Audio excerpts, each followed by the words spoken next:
Hello बच्चों, कैसे हो। आज हम आपके लिए लेके आए हैं रिजोल्यूशन वेक्टर कि वेक्टर का रिजोल्यूशन कैसे करते हैं, वेक्टर का रिजोल्यूशन क्या होता है। This is very also important topic. Madam आप तो सारे टॉपिक इंपॉर्टेंट बताओ, फिजिक्स से इंपॉर्टेंट है, मैं क्या करूँ। ठीक है देखो बेटा, क्या है किसने resolution of a vector. Resolution मतलब तोड़ देना, उसके कंपोनेंट कर देना। ठीक है, वो क्या कहलाएगा, रिजोल्यूशन ऑफ ए वेक्टर। जैसे मैंने कहा कि एक आदमी ईस्ट में 4 गया, वेस्ट नॉर्थ में 5 गया, तो यहाँ पे कितना गया, यह एक एंगल थीटा बना। तो मैंने कहा कि इसके रिजल्टेंट मान लिया आपके पास, मान लिया एक आदमी 5 मीटर ऐसे गया इस प्लेन में। ठीक है, तो मैं कहूँ बताओ वो ईस्ट में कितना गया, तो आप क्या कहेंगे 5 cos थीटा। मैं कहूँगी बताओ नॉर्थ में कितना गया, तो आप कहेंगे 5 sin थीटा। पाइथागोरस से निकाल लो, यही आएगा आपके पास। ठीक है, तो इस तरह से आपने इस 5 को दो कंपोनेंट में तोड़ दिया, 5 cos थीटा और 5 है sin थीटा। मेरी बात नहीं समझे। मैंने कहा एक आदमी ओरिजिन से ऐसे गया इधर 5 मीटर, ठीक है, नॉर्थ ईस्ट प्लेन में। तो बताइए वो ईस्ट में कितना चला और नॉर्थ में कितना चला। तो आप कहेंगे ईस्ट में चला वो 5 cos थीटा और नॉर्थ में चला वो 5 sin थीटा। पाइथागोरस लगा लो। अरे भाई पाइथागोरस लगा लो, ए बी सी। तो क्या लिखेंगे, ए बी मान लिया कितनी है x डिवाइड बाई 5 बराबर cos थीटा। तो x कितना आ गया 5 cos थीटा के बराबर। इसी तरह y कितना आ जाएगा 5 sin थीटा।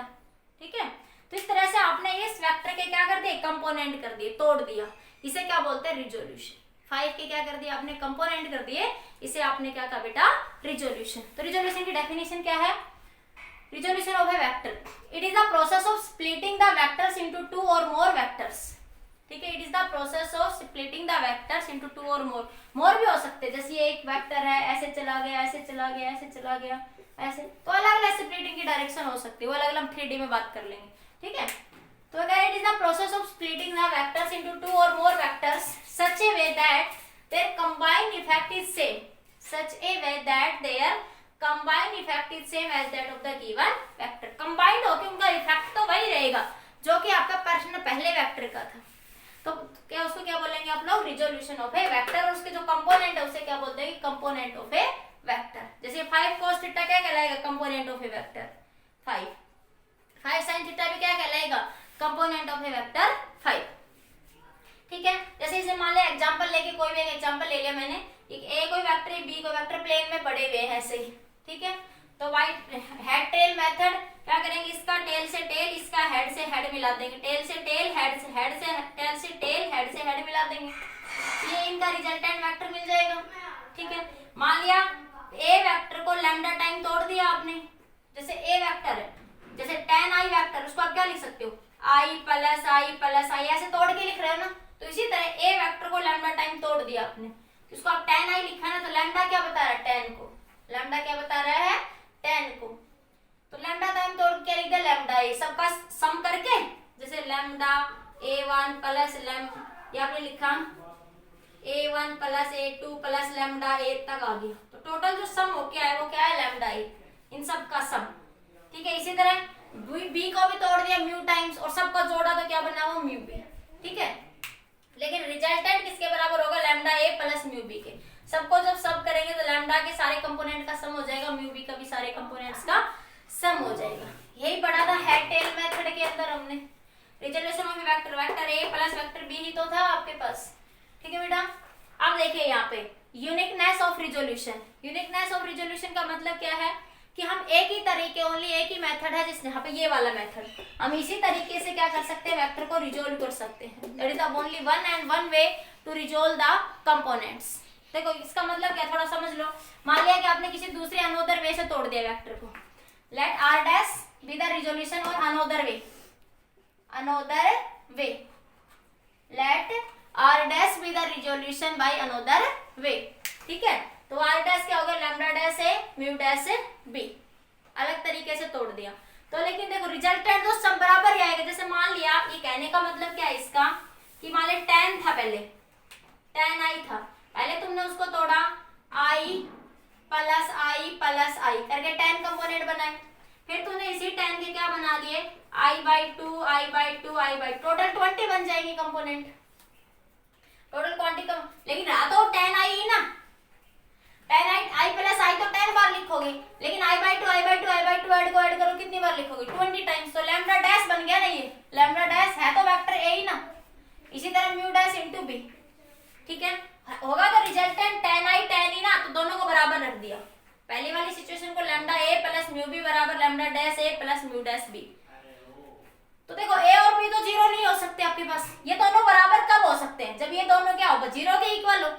ये दोनों बराबर कब हो सकते हैं, जब लैम्डा माइनस डैश किसके बराबर हो जाए, जीरो के, या म्यू डैश माइनस म्यू किसके बराबर हो जाए, जीरो के, या तो mu dash minus mu zero के बराबर हो जाए, या फिर लैम्डा डैश माइनस लैम्डा, मतलब लैम्डा डैश बराबर होगा लैम्डा के, म्यू डैश बराबर होगा म्यू के। तो ये कंसेप्ट ये बता रहा है कि only one way in which the vector can be resolved, there only one way, this is the way, this is the method that we can resolve the vectors. ठीक है, समझ आ गया, क्लियर, इतना लिख लीजिए।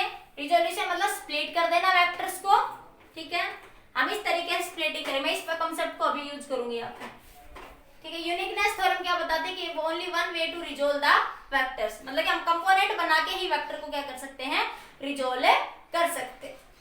तो देखिए कैसे, अब बात करते हैं resolution of a vector A in two dimension, resolution of a vector A in two dimension. देखिए बेटा, ये रिजोल्यूशन ऑफ वेक्टर 2a, ये एक वेक्टर a है 2 डायमेंशन में, ये x एक्सिस है, ये y एक्सिस है, ठीक है। इसका एक कंपोनेंट इधर लिखूंगी मैं ax, तो वो कितने बराबर होगा, a cos थीटा, इधर लिखूंगी तो ये कंपोनेंट क्या होगा, a sin थीटा, ये अगर एंगल थीटा। अरे भाई पाइथागोरस समझ आता है भाई, अरे ये मैं ax कह दूं थोड़ी देर के लिए, क्या मैं कह दूं थोड़ी देर के लिए ay, ये तो समझ आता है, ठीक है। ax along i cap, unit vector क्या बताता है, direction along x axis, i cap मतलब unit vector along x axis, j cap मतलब unit vector along y axis, unit vector क्या बताता है, डायरेक्शन को बताता है। यूनिट वेक्टर के लिए लिखा था ना, A vector divided by its magnitude, या मैं किसी वेक्टर को क्या कह सकती हूँ, उसका मैग्नीट्यूड और उसको उसकी डायरेक्शन से मल्टीप्लाई कर दो, तो ये क्या बता रहा है आपको, डायरेक्शन, ये क्या बता रहा है आपको, डायरेक्शन, ठीक है बेटा। तो वेक्टर ए का जो रिजल्टेंट उसको क्या लिख सकती हूँ मैं, ये वेक्टर ए, देखो ये वेक्टर ए और ये वेक्टर भी मैंने पैरेलली शिफ्ट कर दिया इधर से, तो ये इन दोनों का रिजल्टेंट है, ये वेक्टर ए और ये वेक्टर बी, जिसको मैं ए वाई जे कैप लिख सकती हूँ, पैरेलली शिफ्ट कर सकती हूँ मैं इधर, क्या लिख सकती हूँ मैं, A X I cap A Y J cap, इसका मॉडुलस लोगे तो ए एक्स का स्क्वायर प्लस ए वाई का स्क्वायर, फील हुई ये बात, क्योंकि आई स्क्वायर 1 होता है, जे स्क्वायर भी क्या होता है 1, क्योंकि यूनिट वेक्टर है ना, 1 को 1 से 1 का स्क्वायर करोगे तो 1 ही आएगा, 1 का स्क्वायर करोगे तो क्या आएगा, वो 1 ही आ जाएगा आपके पास। समझ आ गया, क्लियर हुई ये बात सबको, ठीक है। और देख लो दूसरे कंपोनेंट फॉर्म में लिखना चाहता हूँ, ए एक्स की वैल्यू निकाल लो, तो मैं क्या लिखूंगी, ए एक्स अपॉन में ए, क्या बनेगा, कोस थीटा, तो ए एक्स की वैल्यू क्या आ जाएगी, ए कोस थीटा। इसी तरह ए वाई अपॉन में ए, क्या बनेगा, sine theta, perpendicular upon hypotenuse, ये एंगल 90 डिग्री, तो ए वाई की वैल्यू कितनी आ जाएगी, ए साइन थीटा, ठीक है।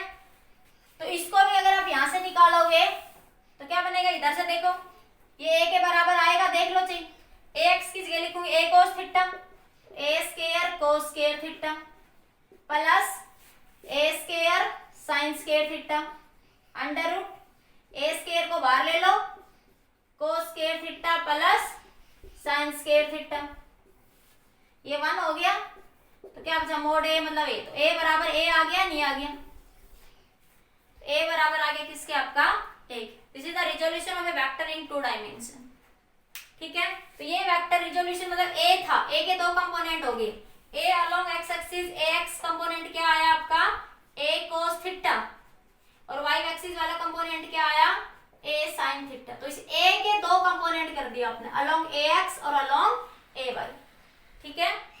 इसे बोलते हैं रिजोल्यूशन ऑफ ए वेक्टर, और component rectangular component resolution, rectangular component resolution, इसे क्या बोलते हैं, रेक्टेंगुलर कंपोनेंट रिजोल्यूशन। लिखिए एक बार, फिर इसके क्वेश्चन डिस्कस करते हैं। पहले इसी के एक बार लिख लो जल्दी से, पॉज करके। लिख लिया सबने? हाँ जी वही लिख लिया बेटा, ठीक है। अगर इसमें डायरेक्शन भी निकालना चाहो तो बता दो इसी में ही, tan थीटा, tan थीटा क्या बन जाएगा, A Y by A X. tan theta की वैल्यू क्या होगी, A Y by A X. तो थीटा क्या बन जाएगा, tan inverse A by Y, ठीक है। तो कई बार हम पोजीशन वेक्टर को भी लिखते हैं, इसे पोजीशन वेक्टर को और लिखना सीख लो। यहाँ पे हटा दो ये, देखिए यहाँ से क्वेश्चन आ जाता है। देखो रिजोल्यूशन का मतलब उसको कार्टेशियन कोऑर्डिनेट फॉर्म में लिख देना। किसकी फॉर्म में लिख देना, कंपोनेंट्स को कार्टेशियन कोऑर्डिनेट फॉर्म में, एक्स एक्सिस में, वाई एक्सिस में और Z axis, X Y Z, ये क्या कहलाता है, कार्टेशियन कोऑर्डिनेट सिस्टम। और जो थीटा की फॉर्म में लिख देते हैं उसको पोलर सिस्टम बोलते हैं, उसे क्या बोल देते हैं, पोलर सिस्टम्स, ठीक है। तो जैसे आपके पास ये कोई वेक्टर है आर, पोजीशन वेक्टर, ये क्या है, पोजीशन वेक्टर आर। तो इसका ये एक्स एक्सिस है, ये आपकी वाई एक्सिस है। इधर कंपोनेंट क्या होगा, एक्स आई कैप, इधर कंपोनेंट वाई कैप। तो आर के रिजोल्यूस करूंगी तो आर को क्या लिख सकती हूँ मैं, x I cap plus Y J cap, ठीक है। तो आर वेक्टर का मैग्नीट्यूड क्या हो जाएगा, यहाँ से एक्स स्क्वायर प्लस में वाई स्क्वायर का अंडर रूट, क्योंकि दोनों के बीच में एंगल कितना है, 90 डिग्री, और ये एंगल कितना है, थीटा। तो tan थीटा को लिखूंगी तो क्या लिख दूंगी मैं, y by X, Y by X. अरे पैरेलल शिफ्ट कर सकते हो ना वेक्टिंग की, तो y by X, tan theta कितना आ जाएगा आपका, y बाई एक्स। तो ये पोजीशन वेक्टर को हम कार्टेशियन फॉर्म में लिख दिया हमने, पोजीशन वेक्टर को हमने किसकी फॉर्म में लिख दिया, कार्टेशियन फॉर्म में हमने लिख दिया यहाँ पे, ठीक है। समझ आ गया? अब देखो एक क्वेश्चन देखो, लिख लिया ये यहाँ से क्वेश्चन है, देखिए बेटा आपका, a boat is tied to a river bank, a boat is tied to a river bank, a boat is tied to the river bank with ropes as shown in the figure. Force exerted by the rope with rope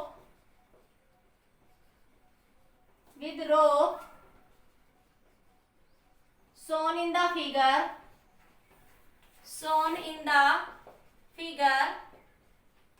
force exerted by ropes on the boat, force exerted by ropes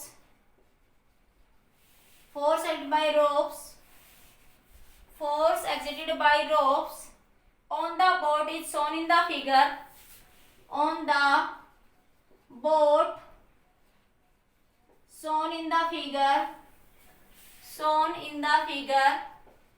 find x and y components. तो देखिए ये river है आपके पास, ठीक है, ये boat है कहीं ऐसे इस तरीके से, ये बोट है रिवर के अंदर, ये रिवर के बैंक है, किनारे, नदी के किनारे, ठीक है। तो आपके पास यहां से इस बोट को ऐसे बांधा गया है, एक बार यहां से और एक बार यहां से। तो ये एंगल 45 डिग्री है और ये एंगल है 37 डिग्री, ठीक है। ये इसके अंदर टेंशन T1 दे रखी है उसने, और ये उसने टेंशन T2 दे रखी है। फोर्स लिख लो, फोर्स लिख देती हूँ, फोर्स दे रखा है ना, फोर्स F1 और ये फोर्स दे रखा है उसने F2। तो फोर्स F1 और F2 के कंपोनेंट बताने हैं along x and y direction. Find the component of force along x and y। देखिए एक बोट है, उसको पकड़ के एक किनारे से इधर रस्सी से बांध दिया, एक बार इस किनारे से इस रस्सी से बांध दिया, दोनों किनारों से रस्सी से बांध दिया, उसको इस तरीके से बांधा हुआ है। और ये उसने कह रखा है कि इतना एक्सिस से ये इतना एंगल बना रहा है, ये इतना एंगल। तो F1 और F2 फोर्स के कंपोनेंट्स बताने, बिल्कुल इजी क्वेश्चन है, कुछ नहीं है। देखिए F1 के दो कंपोनेंट बनेंगे ना, मैंने यही कहा ना, देखो ये एक वेक्टर है, ये एक F1 है, तो F1 के दो कंपोनेंट किधर बनेंगे, यही तो कह रही थी ना। देखो इधर देखो, ये A वेक्टर था, इसका एक कंपोनेंट इधर AX बन रहा था, इधर एक कंपोनेंट क्या बन रहा था, AY बन रहा था। याद रखने के लिए जिधर थीटा बनेगा ना, उधर कंपोनेंट कोस थीटा बनेगा। AX क्या था, A कोस थीटा, और AY क्या था आपका, ए साइन थीटा, यही समझा ना, इतना तो सबको समझ आ गया ना। तो देखो, तो अब इसके कंपोनेंट निकाल लो बेटा, क्या दिक्कत है। तो जिधर थीटा बनता है, याद रखने के लिए, जिधर थीटा बनेगा ना उधर कंपोनेंट क्या आएगा, कोस थीटा, और जिधर अपोजिट में क्या आ जाएगा, साइन थीटा, या सामने वाला क्या आ जाएगा, साइन थीटा।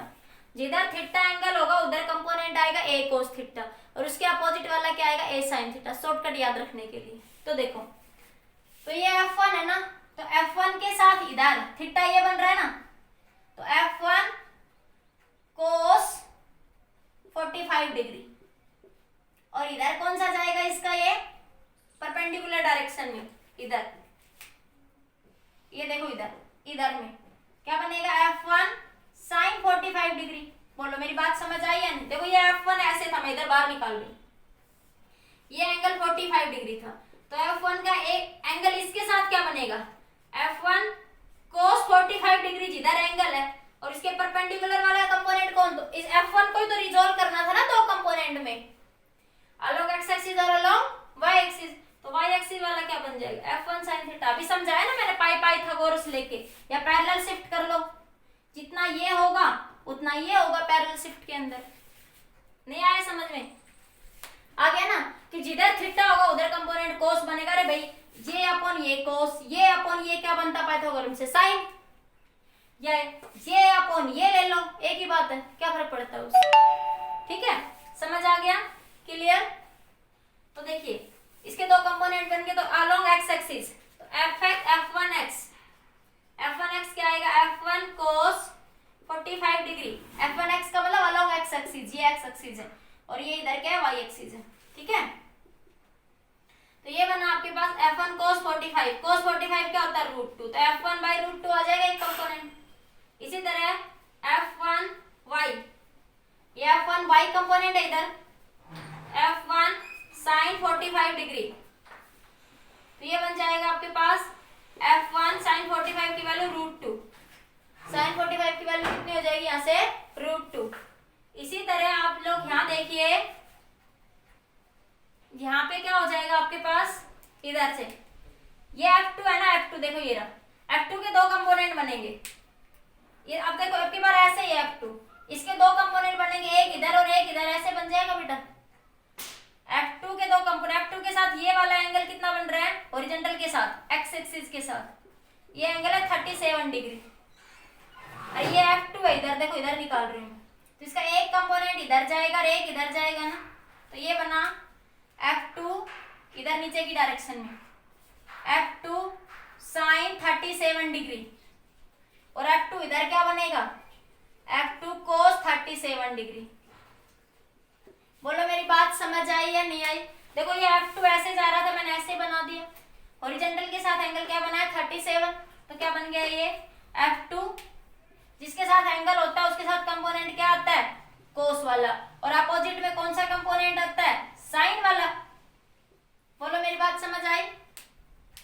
तो F2x क्या बनेगा, F2 cos 37, cos 37 याद करवाई थी पिछली वीडियो में, लेक्चर में, पीछे जो वीडियो लेक्चर करवाया था उसमें 37 मतलब 3 4 5, और 53 हो तो 4 3 और 5, याद कर लेना ये।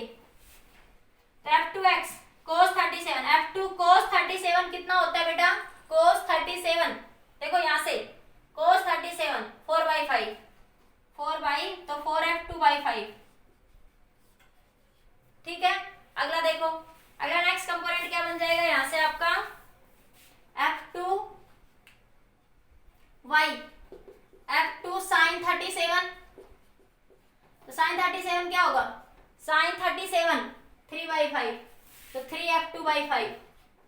तो इस तरह से आपने x और y के अलोंग F1 के और F2 के कंपोनेंट निकाल दिए। x और y के अलोंग आपने किसके कंपोनेंट निकाल दिए, F1 के और F2 के। तो इस तरह से आपसे कोई भी कंपोनेंट पूछे तो देखो रिजोल्यूशन ही तो करा ना आपने, यहाँ F2 के दो कंपोनेंट रिजोल्व कर दिया, F2 cos 37, F2 sin 37, resolution ही तो करा ना बेटा आपने यहाँ पे। इसी तरह F1 के भी दो रिजोल्यूशन कर दिए, F1 cos 45, F1 sin 45 degree. तो ये वेक्टर का क्या कर दिया आपने, एक तरीके से रिजोल्व कर दिया, रिजोल्यूशन कर दिया वेक्टर्स का। ठीक है बेटा, गेटिंग माय पॉइंट्स। अगला और देखिए एग्जांपल। ये लिख लिया सबने, पॉज करके जल्दी लिख लीजिए। हो गया? अरे भैया हो गया, लिख लो जल्दी लिख लो। अरे भैया हो गया क्या? हो गया ना? चलो पॉज करके लिख लेना, नहीं लिखा है तो ठीक है। देखिए बेटा नेक्स्ट आ गया आपका और एक एग्जांपल देखिए रिजोल्यूशन ऑफ ए वेक्टर्स का ही आपका। जैसे बेटा आपके पास मैं ये कह दूं ये ए कोई वेक्टर है इस बार और ये एंगल थीटा बन रहा है, ठीक है। यह फोर्स लग रहा था, इसके कंपोनेंट बताइए, इसके कंपोनेंट को रिजोल्व करिए। इसके कंपोनेंट निकाले अलोंग एक्स एक्सिस और अलोंग वाई एक्सिस। क्वेश्चन है फाइंड, ये एंगल थीटा मान ले 45 डिग्री है, थीटा कितना है 45 degree. Find component along X and Y axis. Find the components along X and Y axis. तो देखो एफ के दो कंपोनेंट बनेंगे जिसके साथ थीटा है। अब देखो तुम्हें ना समझ आए तो पाइथागोरस बना लिया करो, बाकी मैंने शॉर्ट तरीके से याद करना बताया। थीटा के सामने परपेंडिकुलर होगा, बात समझ आती है, और थीटा के साथ बेस होगा और ये एंगल कितना बनेगा 90 डिग्री। तो देखो इसको नाम दे दो एम एन ओ। तो M N by M O क्या बना कोस थीटा। तो एम एन क्या बना एम ओ मतलब एफ कोस थीटा। अरे एम ओ क्या है आपका एफ है। एम एन को क्या कह सकते हो Y component, F Y component. F का ही है ना, फोर्स का ही तो वाई कंपोनेंट। किसका बात कर रहे हैं फोर्स का, क्या कौन सा कंपोनेंट वाई। तो एफ वाई लिख दिया सफिक्स लगा के एफ और नीचे छोटा सा वाई लगा दिया समझने के लिए। तो एफ है वाई कंपोनेंट। तो एफ वाई कंपोनेंट क्या बना एफ कोस थीटा। तो रटना नहीं है एक्स वाला कोस थीटा आएगा हमेशा, जिसके साथ एंगल थीटा होगा वो कंपोनेंट कोस थीटा बन जाएगा, याद रखना। वही बनाना, देखो मैंने पाइथागोरस से करके दिखाया। इसी तरह एफ एक्स क्या बन जाएगा अब की बार एफ साइन थीटा करके देख लो।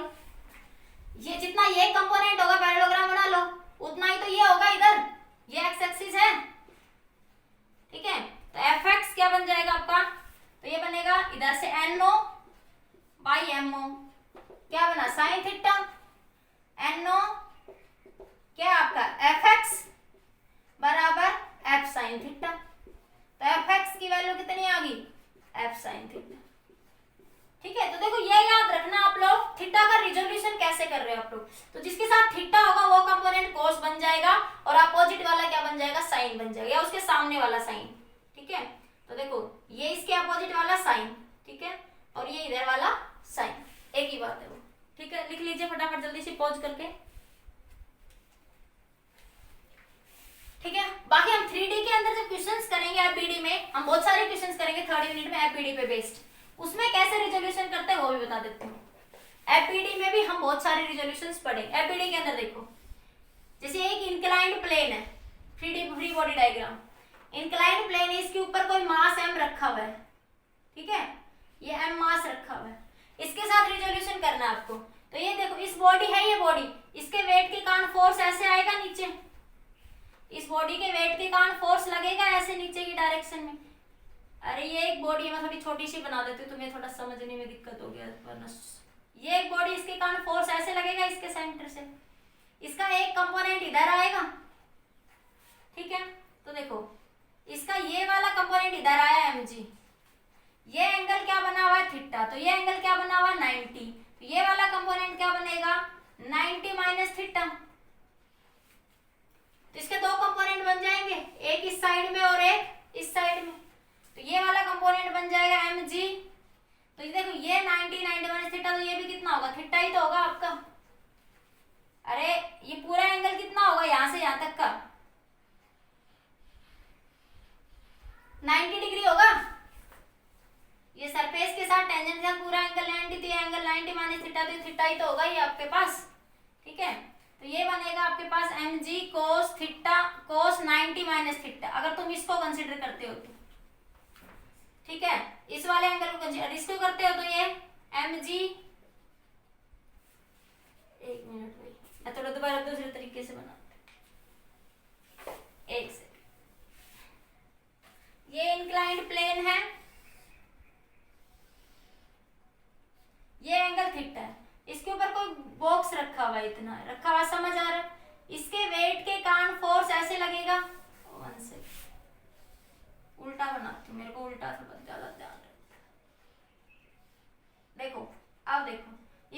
वेट के कारण फोर्स mg लगेगा। तो इसका देखो एक कंपोनेंट ऐसे जाएगा, इसका mg का एक कंपोनेंट ऐसे जाएगा, ठीक है।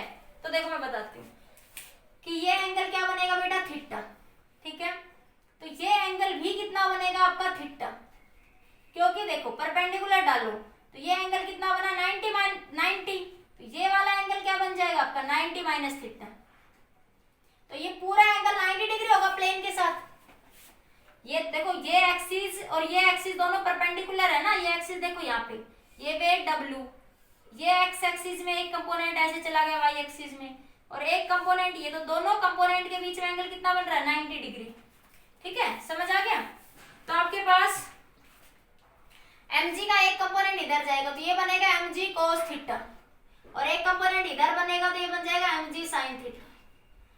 तो ये इधर ये थीटा था ना, ये थीटा से ले लिया मैंने, 90 माइनस थीटा को छोड़ दिया। तो देखो mg के साथ ये वाला एंगल कंपोनेंट क्या बनाएगा mg cos थीटा, और ये वाला कंपोनेंट क्या बनाएगा इधर हॉरिजॉन्टल के साथ बन रहा है सरफेस के साथ, ये सरफेस के अलोंग आएगा, ये कंपोनेंट किसके अलोंग आएगा, सरफेस के। जैसा कि मैं अब यहाँ बना रही थी, अब मैं बता देती हूँ यहाँ पे कि ये सरफेस पे बॉडी रखी है, ऐसे समझ लो, इसका वेट के कारण फोर्स mg लगेगा, ठीक है। तो इंक्लाइंड प्लेन पे तो सीधा नहीं लगेगा, जैसे ये देखो इंक्लाइंड प्लेन है, जैसे ऐसे ये सीधी प्लेन, इसको मैंने इंक्लाइंड कर दिया। तो अब ये सीधी प्लेन है ना, देखो तुम सीधा मत सोचना, ये सीधी है तो इसका वेट नीचे ऐसे आएगा सीधा। अब मैंने इसको इंक्लाइंड कर दिया ऐसे, तो देखो अब इसका वेट ऐसे जाएगा तिरछा, ऐसे ये तो जाएगा ना इसका, तो ये वेट ऐसे जाएगा नीचे। तो इसके दो कंपोनेंट बन गए, थीटा, थीटा के साथ mg cos थीटा, और अपोजिट वाला क्या बन गया mg sin थीटा। तो इस तरह से आप हर एक कंडीशन में कंपोनेंट्स को तोड़ सकते हो, कोई भी सिचुएशन हो अलग अलग केस में कंपोनेंट्स के लिख सकते हो। जैसे और देखिए क्वेश्चन, ये लिख लीजिए फटाफट, बनाना समझ आ गया, क्लियर हो गया बेटा। फिर से बताओ ये ब्लॉक वाला, देखो कोई डाउट मत रखना बिल्कुल भी, ये ब्लॉक है, इसके ऊपर ये फोर्स, ये इंक्लाइंड प्लेन पर रखा हुआ, तो इसका वेट mg ऐसे आएगा, ये प्लेन के साथ, क्योंकि इंक्लाइंड प्लेन के साथ एंगल थीटा बनाएगा ये, ठीक है। तो ये थीटा ऐसे आएगा यहाँ से, तो इसका एक कंपोनेंट इधर जाएगा, एक कंपोनेंट इधर जाएगा, ठीक है। तो ये एंगल थीटा, तो ये mg कंपोनेंट है, तो ये कंपोनेंट mg cos थीटा, और ये वाला कंपोनेंट क्या बन जाएगा mg sin थीटा, एक ही बात है। और ये वाला एंगल 90 माइनस थीटा, ये एंगल 90, देखो अगर 90 माइनस थीटा से कर दो तो ऐसे कर लो, ये mg है, इस अगर मान ले तुम इस वाले एंगल को ले रहे हो, इस वाले को, तो ये बना mg cos 90 माइनस थीटा, तो क्या बन गया ये mg sin थीटा। और ये इधर वाला देखो, इधर वाला लिखोगे तो mg sin 90 माइनस थीटा, क्या बन गया mg sin theta, mg cos theta. तो आना तो वही है कि इधर क्या आना है mg cos थीटा, और इधर क्या जाना आपका mg sin थीटा। वो आप कैसे भी करो, बस आपको इस वेक्टर को तोड़ना था, mg को दो पार्ट में, एक कंपोनेंट इधर और एक कंपोनेंट आपका इधर। Getting my point students. तो इस तरह से आपने वेक्टर का क्या करा है यहाँ पे, ये रिजोल्यूशन, ये 2D के अंदर बात करी। अभी हम बात करते हैं फॉर 3D के लिए। देखिए बेटा, वेक्टर रिजोल्यूशन इन 3 कंपोनेंट्स। अभी तक जो मैं आपको वेक्टर का 2 डायमेंशन में vector a is equal to ax i cap ay j cap, ये 2 डायमेंशन में बात करी थी। अब हम बात करते हैं 3 डायमेंशन में, ठीक है। Vector resolution in 3 dimension, vector resolution in 3 dimension, ठीक है। 3 डायमेंशन मैंने कोई क्यूब कंसीडर कर ली, क्या कंसीडर कर ली मैंने, कोई भी क्यूब जो है वो कंसीडर कर लिया आपकी, ठीक है। ये क्यूब है along X axis, along Y axis, along Z axis, ठीक है। इधर से ये एंगल क्या बना रही, बीटा, ठीक है। और P पॉइंट रिजल्टेंट वेक्टर, इधर से ये A वेक्टर, ये इधर है AX वेक्टर, इधर है ये AY वेक्टर, और इधर है ये AZ वेक्टर, ठीक है। 3D क्यूब, देखो 3D अजम्पशन करो आपका रूम एक 3D में है, ठीक है। सिंपली डेरिवेशन भले ही मत करना, पर मैंने समझाने के लिए बताया कि 3D में आएगा कैसे, ठीक है। डेरिवेशन कोई नहीं पूछेगा आपको यहाँ से, बस इसको आपको ये फॉर्मूला याद रखना है, ये वाला और ये वाला, ये फॉर्मूला याद रखना है। डेरिवेशन कभी भी कोई नहीं पूछे, किसी भी एग्जाम में नहीं पूछता। फिर भी देखो समझने के लिए हम कर लेते हैं एक बार।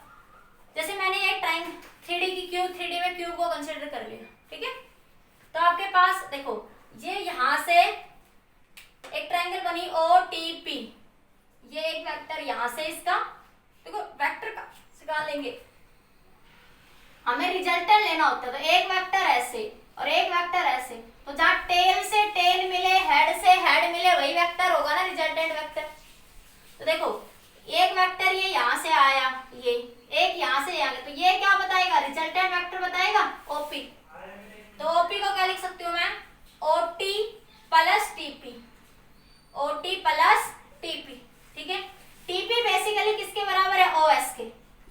टीपी जो है किसके बराबर है, ओएस के। अरे साइड ही तो है इसकी, क्योंकि सारी साइड बराबर ही तो होती है, तो ये वाली साइड इस साइड के बराबर ही तो होगी बेसिकली। ठीक है, दूसरा देखो, अब आपके पास और इस ट्रायंगल के लिए देखो, लाओ पैरेललोग्राम में, in the parallelogram R O Q T, R O Q T में देखो ओटी को क्या लिख सकते हो आप लोग, ये पैरेललोग्राम का देखो, ये पैरेललोग्राम बनी हुई है ऐसे, ये तो इसका ये वेक्टर एक है, एक वेक्टर ये है, तो ये इन दोनों का रिजल्टेंट होता था। पैरेललोग्राम में यही बताया था कि ये इन दोनों का रिजल्टेंट होगा, यही है ना, बोलो। तो ओटी को क्या लिख सकते हो, O R plus O Q A plus B, यही लिखते थे, मैग्नीट्यूड की फॉर्म में लिखते थे, A square plus B square plus 2 A B cos theta निकाल देते थे। अब इस ओटी इसको 1 मान लो, इसको 2 मान लो, यूजिंग 2 in 1, यूजिंग 2 in 1, 2 को 1 में यूज कर दो, तो क्या बनेगा, OP is equal to O, यहाँ पुट कर दो ओटी की वैल्यू, ओटी की वैल्यू यहाँ पुट कर दो, तो क्या बन गई, ओ आर प्लस और क्या प्लस टीपी। टीपी बेसिकली बराबर है किसके, ओएस के। ये साइड ये साइड ये साइड सारी बराबर ही है। ठीक है, तो देखो ये डायरेक्शन क्या है, ओ आर कितनी है आपकी, देखो ओ आर क्या, ए जेड कैप, ए जेड कैप, ए जेड के कैप, जेड डायरेक्शन में यूनिट वेक्टर क्या मानते हो, के। ठीक है, और एक्स ओ क्यू, ओ क्या है, A X I cap, A X I cap, यही माना हुआ है आपने। ओ एस को क्या लिख सकते हो, ए वाई जे कैप। ठीक है, तो इन सबको मैंने रीअरेंज करके लिखा, ए X I cap, A Y J cap, A Z के कैप। बस आप इतना याद रखना, 2 डायमेंशन में सिंपली सीधा सीधा समझ आता है, ए एक्स ए वाई, तो 3 डायमेंशन में उसमें ए जेड और आ जाएगा। ठीक है, इसका मैग्नीट्यूड फॉर्म ए एक्स को क्या लिख सकते हो, देखो यहाँ से ये एंगल थीटा होता है, तो ये ए एक्स, तो ए बराबर A by A X, A X by A क्या होता है, कोस थीटा। तो ए एक्स को क्या लिख सकते हो, कोस थीटा, ए कोस थीटा। ठीक है, तो एक्स एक्सिस के साथ ये एंगल इस केस में क्या बना रहा है, अल्फा, वाई एक्सिस में क्या बना रहा है, बीटा। तो देखो एक बार इतना लिखो, फिर मैं बताती हूँ, एक बार इधर से ये लिख लो एक बार बेटा फटाफट, ये कुछ नहीं, सिंपल सा डेरिवेशन है, 3D की तीनों साइड ले लेनी है। ठीक है, ना भी याद आए तो कोई बात नहीं, सिर्फ ये याद रखो 2 डायमेंशन में ए एक्स ए वाई आता तो 3 डायमेंशन में ए जेड और आ जाएगा। ठीक है, फिर भी मैंने समझ के बता दिया कि वेक्टर की फॉर्म में आप कैसे लिखोगे। लिख लिया, पॉज करके लिख लेना। ठीक है, आगे देखो एक बार। अब आपके पास हालात ऐसे हैं, देखो ये है आपके पास वेक्टर ए, ये एंगल है अल्फा और ये एंगल है बीटा, ये है वेक्टर ए। ठीक है, तो मैं क्या लिख सकती हूँ, ये है ए एक्स और ये है आपका ए वाई, ये ए वाई है तो पैरेलली ये भी ए वाई होगा। ठीक है, तो ए एक्स को क्या लिख सकती हूँ मैं, ए एक्स अपॉन ए, क्या बना, कोस अल्फा।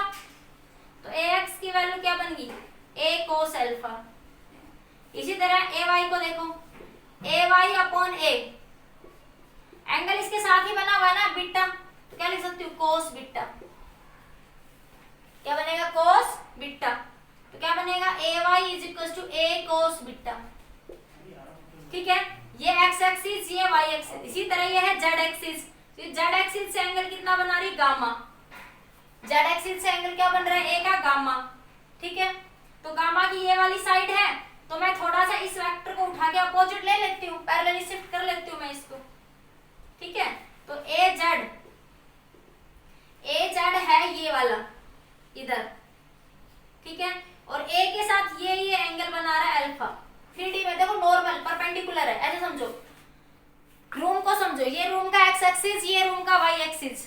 ठीक है, ये रूम का जेड एक्सिस, नॉर्मल परपेंडिकुलर ऐसे खड़ा हुआ है, दीवार ऊपर की साइड जो दीवार जा रही है आपकी, तो ये ए जेड है आपकी, मतलब कि जो इस प्लेन का परपेंडिकुलर है वो ऐसे ऐसे, वो ए जेड है जिसको मैं नीचे की डायरेक्शन में दिखा रही हूँ एक तरीके से मैं, ठीक है। तो वो ए जेड क्या बन जाएगा, ए कोस गामा।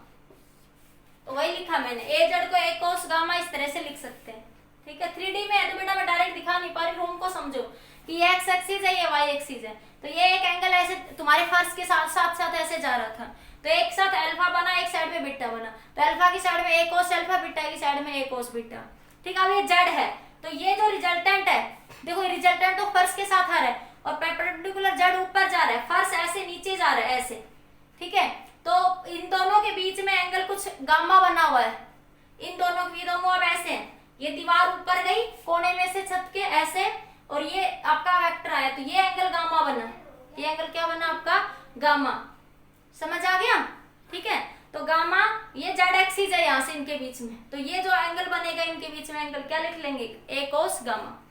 क्या लिख लोगे, ए कोस गामा। क्लियर, समझ आ गया। इस तरीके से ही लेना है हमें इसको, ठीक है। अब इनके रिजल्टेंट को कैसे लिख सकते हैं मैग्नीट्यूड की फॉर्म में, बस आपको ये याद रखना है कि 2D में ये रहेगा, 3D में ये, और इसको ऐसे लिख सकते हैं बस, और ज्यादा कुछ चक्कर मत पड़ा। डेरिवेशन समझ आया तो अच्छी बात, नहीं आया तो और भी अच्छी बात, कोई बात, ठीक है भाई। डेरिवेशन इतना पूछा भी नहीं, बस मैंने समझाने के लिए बता दिया कि कैसे होता है इसमें ये। तो ये बन जाएगा आपके पास mod of vector A X का स्क्वायर प्लस ए वाई का स्क्वायर प्लस ए जेड का स्क्वायर। ए एक्स कितना है, A cos alpha, A Y क्या है, A cos beta, A cos gamma, इसका स्क्वायर सबका स्क्वायर कर दो, ठीक है। तो ये ए का स्क्वायर इधर हो जाएगा, तो ए स्क्वायर बाहर ले लो, cos square alpha plus cos square beta plus cos square gamma, A square से ए स्क्वायर कैंसिल, तो कोस स्क्वायर अल्फा, ये रिलेशन याद रखना, cos square beta plus cos square gamma किसके बराबर हो गया, 1 के, ठीक है। अब इसी को मैं 2 के बराबर 3 के बराबर भी लिख देती हूँ, देखो कैसे, जैसे मैंने कहा कोस square theta plus sine square theta किसके बराबर होता है, 1 के, तो कोस स्क्वायर थीटा को मैं क्या लिख सकती हूँ, 1 माइनस साइन स्क्वायर थीटा। तो इसी तरह मैं कोस स्क्वायर अल्फा को क्या लिख सकती हूँ, 1 माइनस साइन स्क्वायर अल्फा। इसी तरह कोस स्क्वायर बीटा को क्या लिख सकती हूँ मैं, 1 माइनस साइन स्क्वायर बीटा। इसी तरह मैं कोस स्क्वायर गामा को क्या लिख सकती हूँ, 1 minus sine square gamma. Put कर दो यहाँ पे सबको, तो जब पुट करेंगे बेटा आप तो क्या मिल जाएगा, ये रिजल्ट आपको यहाँ से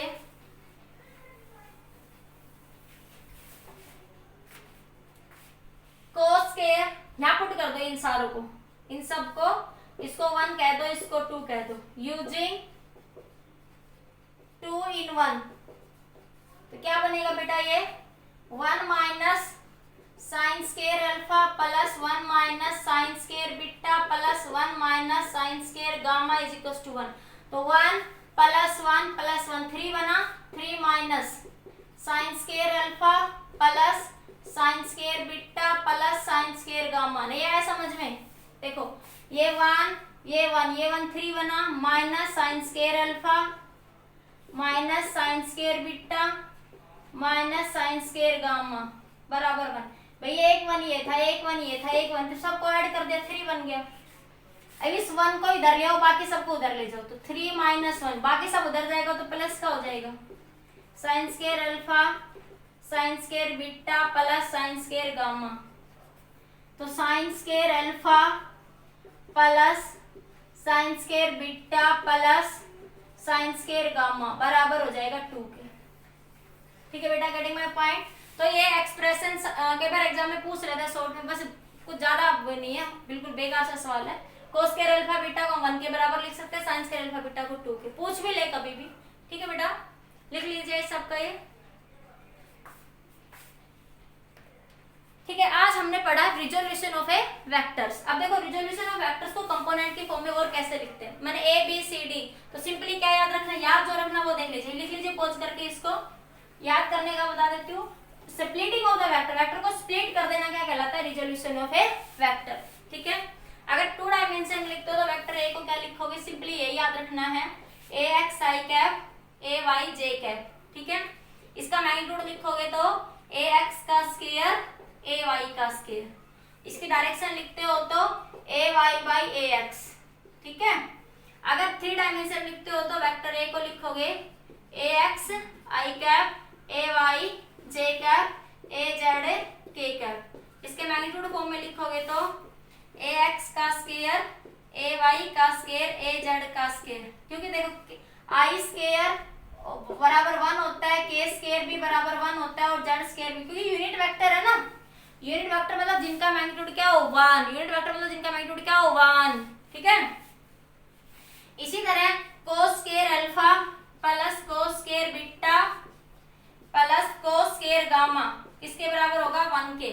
sign square alpha plus sine square beta plus sine square gamma किसके बराबर होगा 2 के, ठीक है। समझ आया?